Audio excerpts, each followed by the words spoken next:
Buenos días, buenas tardes o buenas noches, amigos, depende de dónde y cuándo nos estén escuchando. Nosotros estamos transmitiendo desde los estudios de Unión Radio en Caracas, Venezuela, en su podcast Parte Médico, con contenido de salud y bienestar para todos ustedes y temas de interés de actualidad relacionados con el mundo de la salud.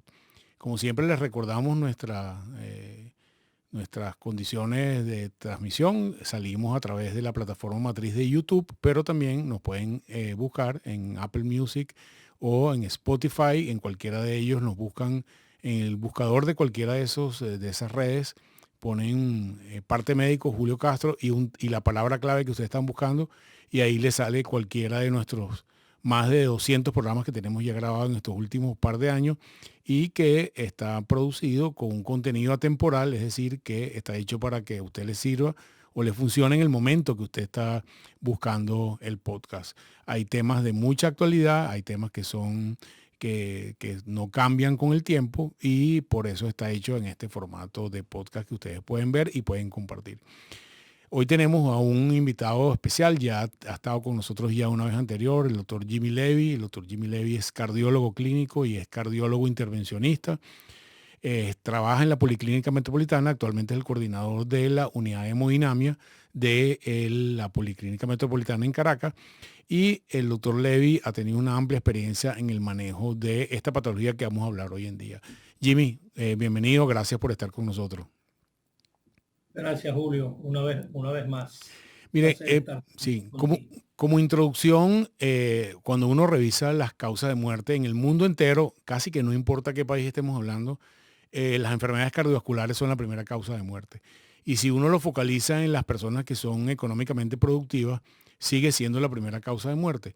Más allá de la causa de muerte, sigue siendo una causa de morbilidad, no solamente causa de muerte, sino causa de enfermedad y probablemente es una de las características o unas condiciones clínicas en las cuales ha habido avance en los últimos años y avances que no necesariamente conocemos en nuestro país, como es la utilización no solamente de medicamentos, sino algunos procedimientos invasivos que pueden de alguna manera salvarle la vida al paciente en el momento que tiene el infarto. Y de alguna manera con esta introducción, Jimmy, lo que te preguntaría primero es un poco cómo ves la situación de la parte de la frecuencia de la producción de infartos en nuestro país y en nuestra emergencia. Bueno, el infarto del miocardio en verdad representa una enfermedad que sigue siendo muy frecuente, sigue siendo algo prácticamente catastrófico. Es algo que no, su familia y la persona no se lo espera.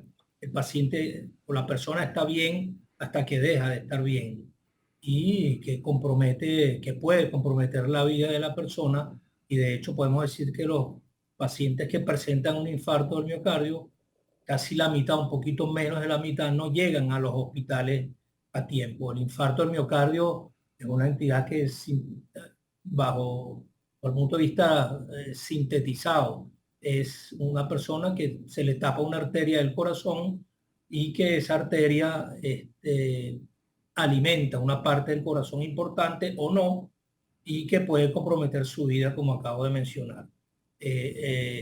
¿Por qué la persona no llega a la institución o no llega al hospital?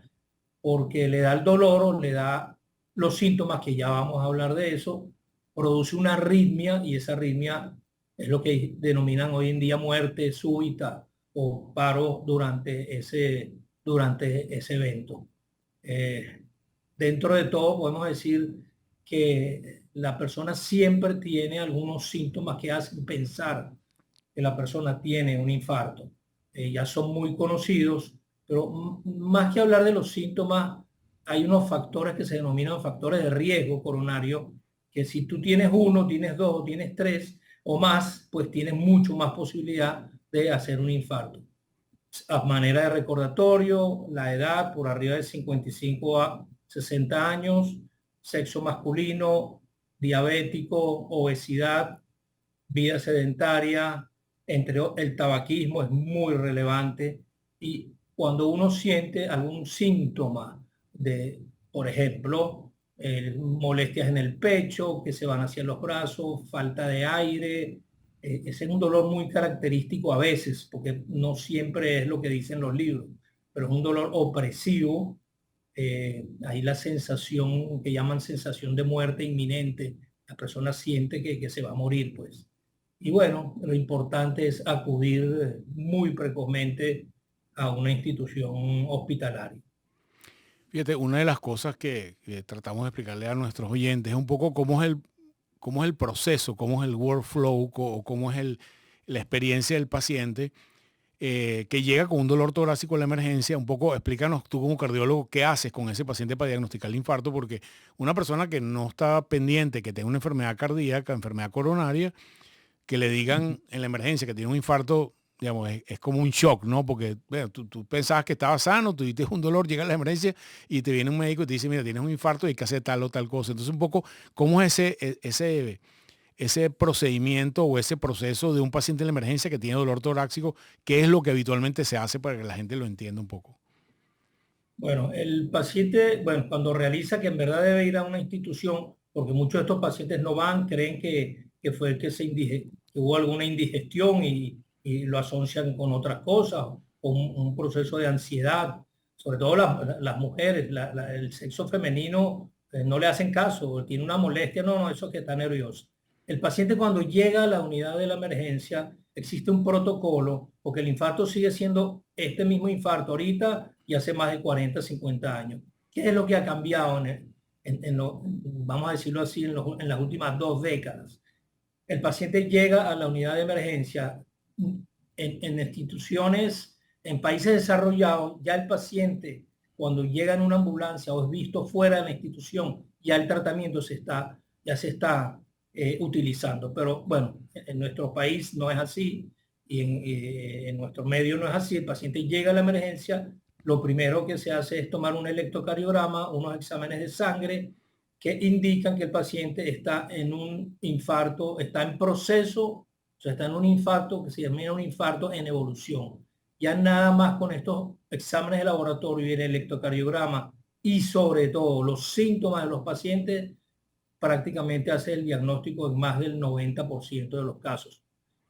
Cuando ya se tiene el diagnóstico, se procede a la segunda parte, que es activar el equipo, un equipo, porque hoy en día, hace muchos años era prohibitivo hacer un cateterismo en la fase aguda de un infarto. O sea, estaba prohibido. Usted tiene un infarto, no se le puede hacer un cateterismo. Hay que esperar que se estabiliza. Hoy en día es todo lo contrario. Hoy en día el paciente llega y va directamente al laboratorio de hemodinamia donde hay un equipo incluyendo personal especializado, aparte de los médicos, en donde el paciente llega directamente y se busca destapar la arteria que recién está tapada. Y aquí el tiempo es muy importante. Un paciente que empieza un dolor y la arteria culpable, por decirlo así, que se tapó, se logra abrir antes de las 2 horas, o sea, mientras más precoz se abra una arteria, el pronóstico de este paciente a corto y a largo plazo, o sea, va a cambiar la historia natural de este paciente.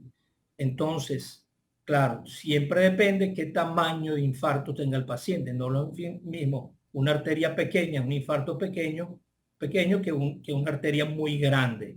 Entonces, en ese cateterismo, primero se visualiza dónde está la arteria tapada, si es que hay una arteria tapada, porque podemos hablar más adelante, existen infartos donde no existe enfermedad coronaria, pero ya lo hablaremos en el transcurso de esta entrevista. Se procede a lo que se llama una angioplastia coronaria. La angioplastia coronaria es simplemente abrir la arteria, se predilata con un balón, se coloca una malla, hoy en día se llama stent, y es lo que se llama angioplastia primaria.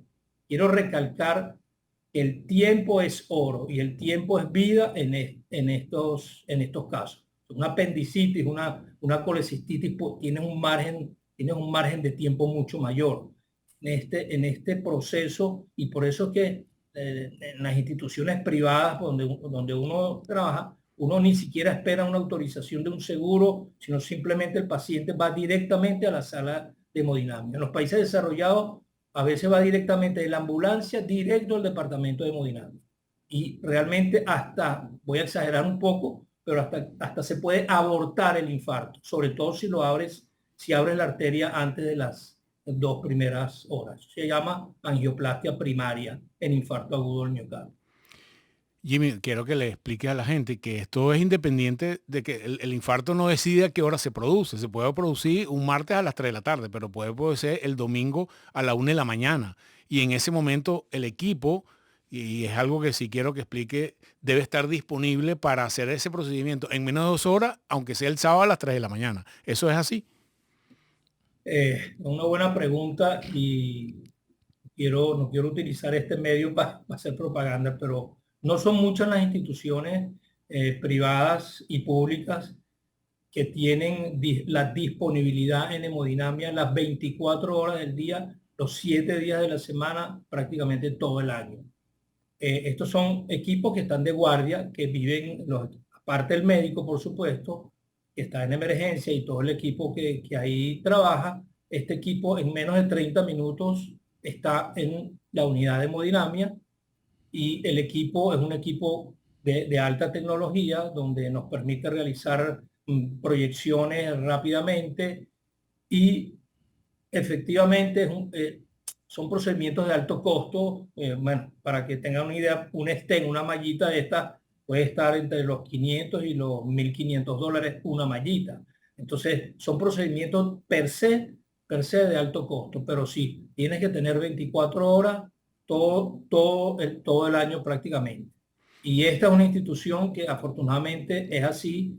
La gente que está en el departamento de emergencia está muy preparado. Hay un protocolo de utilizar medicinas previamente a bajarlo, o digo bajarlo, a enviarlo al departamento de hemodinamia para que ya de per se se vaya, entre comillas, disolviendo un probable coágulo que se encuentra obstaculizando esa arteria. Otra pregunta, Jimmy, es porque ya los pacientes habitualmente no los preguntan y los pacientes saben que hay estudios como la angiotomografía, en las cuales sin necesidad de hacer el cateterismo formal, que es meter una aguja a través de una arteria y llegar a las arterias del corazón, se puede ver de alguna manera el flujo cardíaco. ¿Qué diferencia una angiotomografía de una hemodinamia primaria? ¿Cuáles son las opciones? Bueno, esa es una buena pregunta. Existe una tendencia y las personas en general, los pacientes no se quieren hacer cateterismo. A pesar de que esto es un procedimiento hoy en día muy rutinario y en personas experimentadas y que bien formadas, los riesgos se han minimizado eh, de forma muy importante en los últimos 20 años. Sin embargo, es cierto que la angiotomografía nos permite ver las coronarias sin hacer el cateterismo.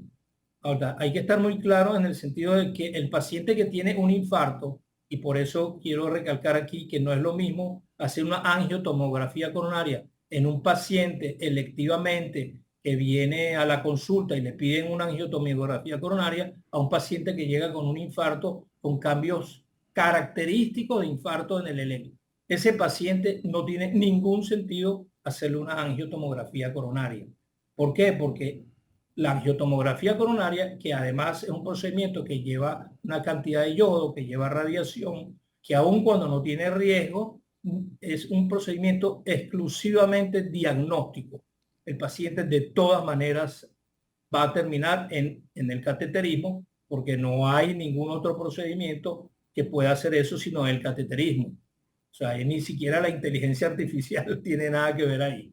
Ahora, hay ciertos casos en particular que sí está indicada la angiotomografía coronaria en eventos coronarios agudos, sobre todo cuando hay la duda diagnóstica del infarto.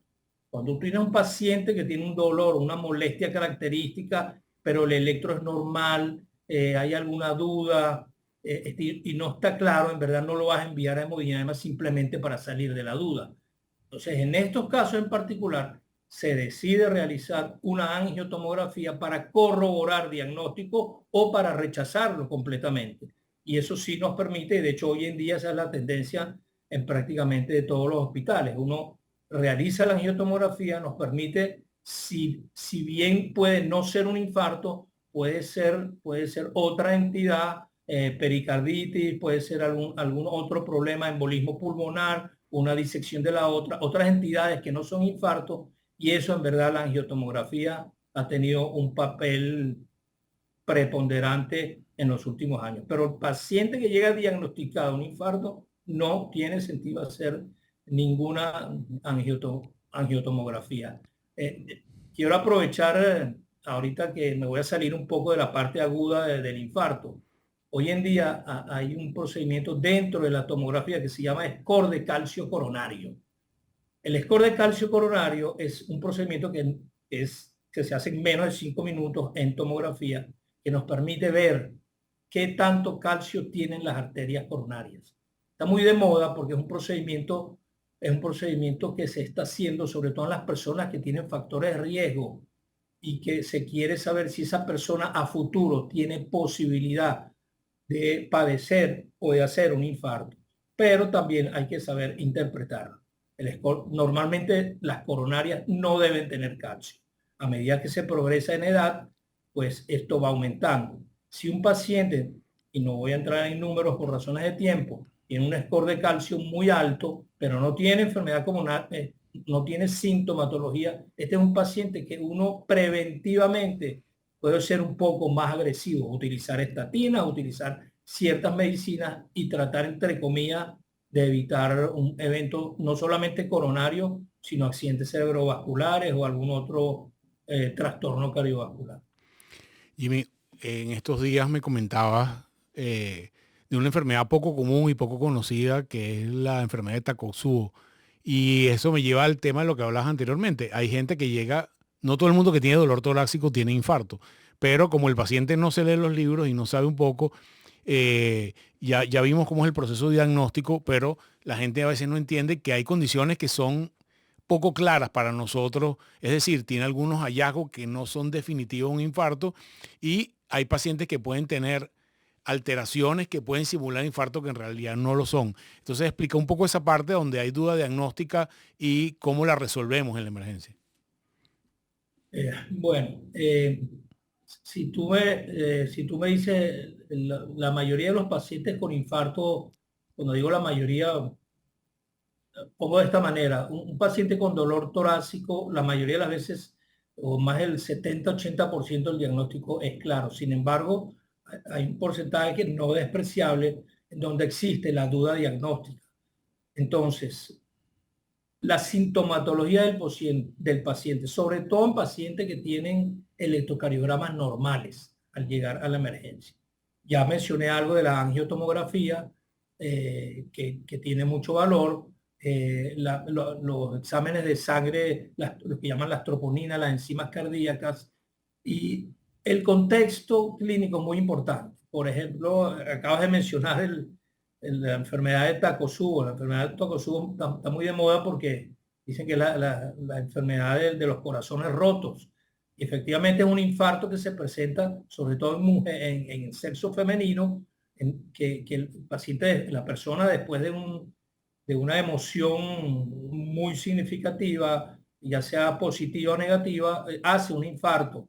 Y cuando haces la coronariografía, las coronarias son sanas, pero tiene un infarto.